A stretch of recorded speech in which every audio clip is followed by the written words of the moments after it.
आयोजक परिवार श्री तेजपाल, पुष्पा देवी, रोहित, प्रिया, राजीव, प्रीति, सक्षम, माहिका, सुबीर, यत्ती एवं समस्त गंगवाल परिवार, बारसोई, हावड़ा।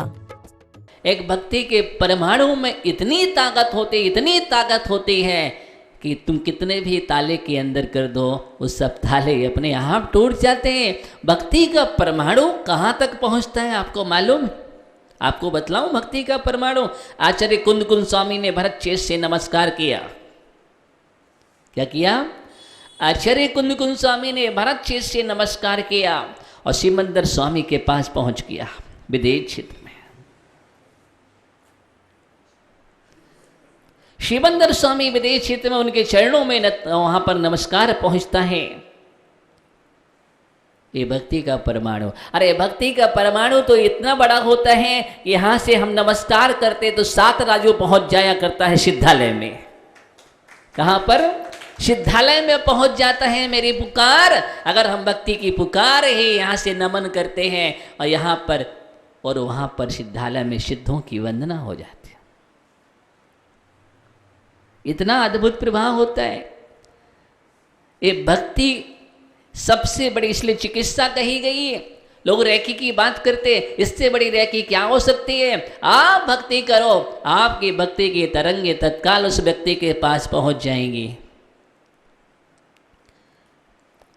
लेकिन स्मरण करो तो अच्छा स्मरण करो। वहां पर देखिए कारागृह में और मानतुंग स्वामी ऐसा स्मरण कर रहे हैं। स्मरण तो आप भी करते हैं, लेकिन आप स्मरण करते हैं संसारियों का। आप याद करते हैं संसारियों के लिए। अगर आप ऐसी परिस्थिति में होते तो किसको याद करते? आपके अंदर विशुद्धि जागृत नहीं होती, आपके अंदर संक्लेशता होती। क्या होती? संक्लेशता होती। क्या क्या विचार करते आप, क्या क्या सोचते, किन किन को याद करते? दिन रात जिनको याद करते आंखों के सामने वही छवि आती है ना। है? आंखों के सामने आंख खोलते ही वही दिखता है और आंख बंद करते वही दिखता है। क्या? जिसको तुम देखना पसंद करते हो, जिसका राग जहां जुड़ा है, जिसका राग जहां जुड़ा है वह वही याद करता है, और जिसका अनुराग जहां जुड़ा है वह उसी को याद करता है। आचार्य मानतुंग स्वामी का अनुराग आदिनाथ भगवान के प्रति। आदिनाथ भगवान स्मरण हो जाते हैं, वह बिंब साकार हो जाता है। आप देखना सामने आदिनाथ भगवान आ जाते हैं, आ जाते हैं। एकदम प्रैक्टिकल बात कह रहा हूं। एकदम आते हैं भगवान, सामने आ जाते हैं। बोले भगवान तो सिद्धालय में कैसे आ गए? लेकिन फिर भी भगवान वो मूर्ति, वो प्रतिमा सामने आ जाती है। आप जिसका याद स्मरण करते हो वही तो आएगा, जो मुख से बोलते हो वही तो निकलेगा।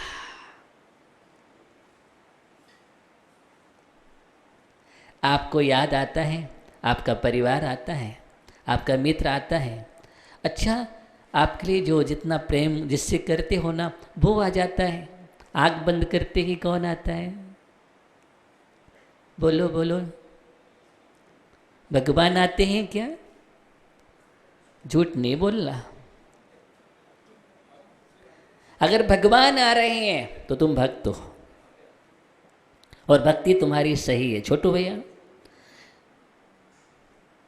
और आँख बंद करते ही अगर तुम्हें रश्मि याद आ रही है तो समझ लेना कि भक्ति है ही नहीं है। अभी कौन आना चाहिए? परमात्मा नजर आना चाहिए, प्रभु याद आना चाहिए। मानतुंग स्वामी के लिए तो परमात्मा याद है। जिस रंग में आप रंगे होंगे वही होगा। इसलिए भक्ति का एक रंग होता है। अशोक भैया ज्ञानी क्या होता है? कहते ना भक्ति के रंग में। तो भक्ति के रंग में अगर रंग जाओगे सज्जन भैया, तो सोते समय जब भी आँख खोलेगी तो क्या याद आएंगे? ओहो, अभी आप 8 दिन 10 दिन तक भक्ति के रंग में जब रंगे थे सिद्ध चक्र विधान में, तो आपको क्या याद आता था? आँख खुलते ही कहाँ दौड़ते थे आप? ऐसा लगता तो सुबह तत्काल जल्दी हो जाए और हम वहाँ पहुँच जाएं और भक्ति में डूब जाएं, सिद्धों की आराधना करें। होता है एकदम, तो जो जिसमें रंगा होता है, जिसमें लीन होता है, वही स्मरण में आता है। मान तुंग स्वामी को वही स्मरण आ रहा है। एकदम बात की रहा हूँ, मुझे अच्छी तरह से याद है जब मेरा पूर्व में, उस अवस्था की बात कर रहा हूँ जब ओपन हार्ट सर्जरी चल रही थी, तो उस समय जब ऑपरेशन होने के बाद मुझे आईसीयू में बेहोश उस समय 24 घंटे के लिए किया जाता है। लेकिन जैसे ही मैं वहाँ पर था, अचानक मुझे हमारा होश में, समय के पहले होश में आते हैं और उस समय सीधे पारसनाथ भगवान दिखाई देते हैं। पारसनाथ भगवान का जिनबिंब सामने आता है और मेरे मुख से नमो अरिहंतरम शब्द निकलता है, इसके अलावा कुछ नहीं निकला। और कुछ क्षण के लिए जैसे मैंने आँख खोली, पारसनाथ भगवान और नमो अरिहंतरम, और फिर बेहोश। उसका कारण ये था, मैं बतला देता हूँ, कि जहाँ पर हम साधना कर रहे थे, जाप कर रहे थे, निरंतर सबसे ज़्यादा पारसनाथ भगवान के पास बैठते थे। शिलवानी में खड़गासन प्रतिमा है प्राचीन, वहीं बैठा करता था। इसलिए वो पारसनाथ भगवान ही स्मरण में आते थे और नमो अरिहंतरम। और वहीं पर जब मुझे सर्प ने काटा था तो वही पारसनाथ भगवान के चरण थे, जिनके चरणों के पकड़ करके जिन पाद युगम, हाँ, वो चरणों का अवलंबन लेने से वो विश्व दूर हो गया था। तो हम पढ़ते हैं, ये तो हमने प्रैक्टिकल अनुभूत किया है सारी चीज़ें, कि भक्ति का बहुत अद्भुत प्रभाव होता है। और मैंने देखा है, ये बात सच है, जब जब विस्मरण होता है और इष्ट के लिए, तो आप कहेंगे शांतिनाथ भगवान, खजुराहो वाले शांतिनाथ भगवान सामने आ जाते हैं। आचार्य मानतुंग स्वामी की अद्भुत भक्ति, अद्भुत भक्ति है। ऐसी भक्ति करो अपने जीवन में। देखना आपके जीवन में कहीं भी कोई भी विपत्ति अगर आ जाती है शुभ कर्म के उदय से, तो ये गारंटी है कि आप अपने इष्ट का स्मरण करोगे, तत्काल दूर हो जाएगी। यही चमत्कार होता है। आप देखो, जिन जिन ने भी स्मरण किया है, जिन जिनके जीवन में संकट आया है, चाहे आप अग्नि कुंड की बात करो, अग्नि का कुंड में प्रवेश करा दिया सीता के लिए, और स्मरण किया अपने इष्ट के लिए, तो अग्नि का कुंड नहीं रहा। क्या हो गया? अग्नि का नीर हुआ तेरे ही नाम जाप से। किससे हुआ है? आपके नाम जाप से अग्नि का नीर हो जाता है। ये भक्ति है। आपके स्मरण करने मात्र से बड़े बिस्तर पलायन कर जाते हैं, विष दूर हो जाता है, नाग का हार बन जाता है। क्या बनता है? नाग का हार बन जाता है। ओहो, शोले सिंहासन बन जाती है, तलवार का बार पुष्पों की माला बन जाती है आपके नाम जाप से। जब प्रभु का स्मरण करने मात्र से चमत्कार हो जाते हैं, तो जो साक्षात जिन भक्ति में डूब जाता है, प्रभु की भक्ति में डूब जाता है, तो उसके जीवन में ये 48 ताले टूटना बहुत बड़ी बात नहीं है। कर्मों की 148 प्रगतियाँ भी खंड खंड हो जाती हैं भक्ति के प्रभाव से। किससे? भक्ति के प्रभाव से भक्ति की अद्भुत महिमा है।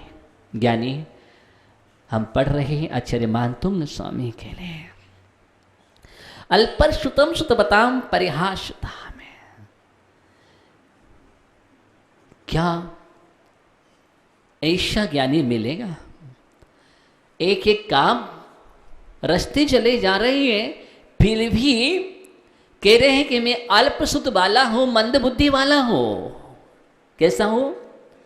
मंद बुद्धि वाला हूं। इतना बड़ा श्लोक लिख रहे हैं और मंद बुद्धि की बात कर रहे हैं, और हम 4 पंक्तियां लिख लेते हैं तो पूरे नहीं समाते हैं और अहंकार आ जाता है कि देखो मैं कितना बड़ा ज्ञानी हूं। थोड़ा सा लेखन आ जाता है, एक काव्य लिख लिया, कविता लिख ली, 4 बातें सीख ली, अहंकार आ जाता है। लेकिन यहाँ आचार्य मानतुंग स्वामी को देखो कि अहम नाम की कोई वस्तु नहीं है, और लिखते चले जा रहे हैं और कह रहे हैं मैं मंद बुद्धि वाला हूँ। कैसा हूँ राजेश भैया ज्ञानी है? मैं मंद बुद्धि वाला हूँ, थोड़ा सा श्रुत है, मेरे पास क्या है? मेरे पास कुछ तो नहीं है। और एक बात सत्य है, धन्य है ऐसे महान आचार्य के लिए। जितना प्रज्ञा पुरुष होता है, जितना विद्वान, जितना ज्ञानी होता है, संयमी, अहंकार नहीं होता। बड़े बड़े आचार्यों को ग्रंथ, इतने बड़े बड़े ग्रंथ लिख के चले जाते हैं, और क्या लिखते हैं अंत में? देखो कि मैंने क्या लिखा है? कुछ नहीं। ये अक्षर मिलकर के, वर्ण बनकर के, समुदाय मिलकर के, छंद बनकर के काव्य लिख गए। मैंने थोड़ी कुछ लिखा।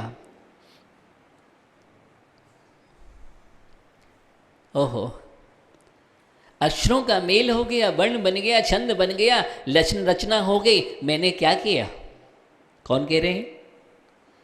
ये महान महान आचार्य होते हैं, ये सबसे बड़ी लघुता होती है। और अगर ज्ञान को संभाल करके रखना है जीवन में, और ज्ञान का विकास करना है जीवन में, तो अहंकार मत लाना, मद मत लाना। अगर जहाँ पर मद आ जाता है, अहंकार आ जाता है, वहाँ पर ज्ञान नष्ट होने लगता है, क्षयोपशमहीन होने लगता है। इस बात का ध्यान रखना। इसलिए क्षयोपदम में जितनी विशुद्धि परिणामों में होगी, उतना अच्छे क्षयोपशम होता है। और जितना अहंकार से रिक्त होते चले जाओगे, उतने ही तुम ज्ञान से युक्त होते चले जाओगे, उतने ही बुद्ध और प्रबुद्ध होते चले जाओगे। इस बात का हमें ध्यान रखना है। ये सरस्वती विद्या प्रसारक काव्य है, और इस काव्य की आराधना करने से निश्चित ही महान महान क्षयोपशम की वृद्धि होती जाती है। तो अल्पर श्रुतम सुदपताम परिहासुताम तद्भक्ति रे मुखरी कुरते बलान्मा। धन्य है, कह रहे हैं मैं जानता हूँ श्रुतपताम, जो श्रुत के धारी हैं, विद्वान हैं, विद्वानों की सभा में अगर पहुँच गया तो मैं परिहास धाम, उपहास का पात्र बनूंगा विद्वानों के मत। क्यों? क्योंकि मैं मंद बुद्धि वाला हूँ। आज बड़ा आश्चर्य होता है, जो मंद बुद्धि वाले हैं वो कहते कि हम बहुत प्रखर हैं, ज्ञानी हैं, और जो वास्तव में ज्ञानी है वो कहते मैं मंद बुद्धि वाला हूँ। और आज कभी कभी तो आज ये मंद बुद्धि वाले और ज्ञान का अहंकार करने वाले आचार्यों की लेखनी पर भी कलम चलाने की बात करने लगते हैं, और उसमें भी सुधारने की बात करते हैं। और वो कहीं कहीं आगम पढ़ के उसमें भी कहते हैं कि नहीं नहीं, ऐसा नहीं, ऐसा होना चाहिए।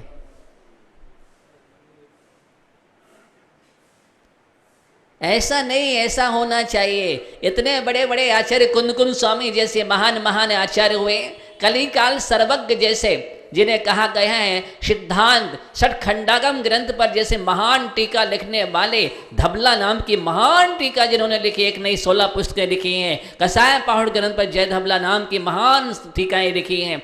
ऐसे महान आचार्य वीरसेन स्वामी जब लिखते हैं तो मालूम है क्या लिखते हैं?